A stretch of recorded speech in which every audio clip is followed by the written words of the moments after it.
महिला आरक्षण बिल कल पूर्ण बहुमत से लोकसभा में पास हो गया है और आज राज्यसभा में इस पर चर्चा होगी, फिर वोटिंग भी होगी। इस बारे में बातचीत करने के लिए हमारे साथ आम आदमी पार्टी के राज्यसभा सांसद संजय सिंह हैं।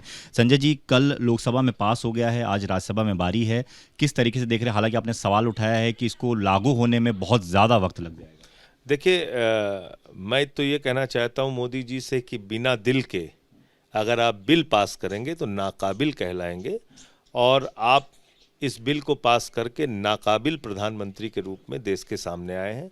देश की करोड़ों महिलाएं बड़ी उम्मीद के साथ पिछले 25-30 साल से इंतजार कर रही थीं कि उनको महिला आरक्षण मिलेगा, संसद और विधानसभा में उनको आरक्षण मिलेगा।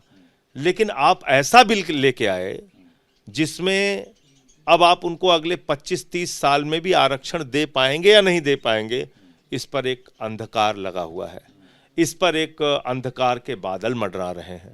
तो महिलाओं का अधिकार आपने अंधकार में डाल दिया। और 2010 में राज्यसभा के अंदर जो बिल पास हुआ था उसमें तो कहीं ये क्लॉज नहीं था कि सेंसस होगा, डिलिमिटेशन होगा। ये आपने क्यों डाला? इसका मतलब कि आपको महिलाओं को आरक्षण देने की मनसा नहीं है। 2014 में आप आए, आप चाहते तो उस वक्त इसको पास कर सकते थे, 2019 के चुनाव में लागू कर सकते थे, और जितना भी आपको जो कुछ भी अभी आप ज्ञान आपको अचानक आया कि ये इसमें सेंसस भी जरूरी है और डिलिमिटेशन, आप 5 साल में पूरा करके 19 में लागू कर देते, तब तो कोई चुनाव नहीं था। चलो ठीक है, कोई बात नहीं, 19 में दोबारा आपको मौका दिया इस देश की जनता ने, आप 19 में दोबारा इसको पास करके 5 साल में अपनी प्रक्रिया पूरी करके 24 में लागू कर देते। जब चुनाव आया है तो एक चुनावी जुमला आप लेके आए, आप महंगाई पे फेल हो गए, आप रोजगार देने पे फेल हो गए, किसानों का फसल का दाम देने पे फेल हो गए, काला धन लाने पे फेल हो गए। तो अब आप एक चुनावी जुमला महिलाओं के नाम पर ये लेके आए हैं कि हम आपको आरक्षण दे रहे हैं। ये महिला आरक्षण बिल नहीं, महिला बेवकूफ़ बनाओ बिल है, और अगले 25-30 साल में भी ये लागू नहीं होगा। और ये फिर से एक बार इस देश की करोड़ों महिलाओं को धोखा देने का काम भारतीय जनता पार्टी ने और मोदी सरकार ने किया है। और अपना महिला विरोधी चरित्र जो उनका है, जो हाथरस कांड के समय उजागर होता है, जो उन्नाव कांड के समय उजागर होता है, जो हमारी पहलवान बेटियों के मामले में उजागर होता है, जो हरियाणा के संदीप सिंह मिनिस्टर के मामले में उजागर होता है, तो ये एक बार महिला विरोधी चरित्र इनका फिर से उजागर हुआ है। लेकिन संजय जी, सवाल तो ये भी पूछा जा रहा है कि क्या 2024 के चुनाव में जो बाकी सभी राजनीतिक पार्टियां हैं वो महिलाओं को क्या उतना ही हिस्सा देंगी? क्योंकि आप कह रहे हैं लागू होने में वक्त लग जाएगा, लेकिन ये तो आपके हाथ में भी, अगर आप चाहें तो महिलाओं की भागीदारी बढ़ा सकते हैं। भाई, मैं ये कह रहा हूँ कि आप महिला का आरक्षण बिल ला रहे हैं, 33% उनको आरक्षण देने की बात कर रहे हैं। ऐसे तो इस देश में जब लोकल बॉडीज के चुनाव हो रहे थे, पंचायत के चुनाव हो रहे थे, उस समय भी महिलाओं को भागीदारी नहीं मिलती थी।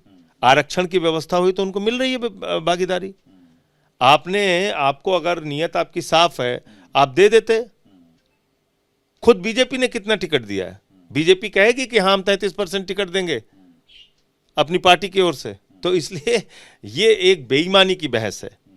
अगर आपकी नियत साफ है, आप महिलाओं को आरक्षण दीजिए और 33% सीटों पर वो चुनाव लड़के जीत के आएंगी। तो आम आदमी पार्टी बढ़ाएगी इस बार भागीदारी महिलाओं की? ये हमारी पार्टी जब बैठेगी तब तय करेंगे हम लोग।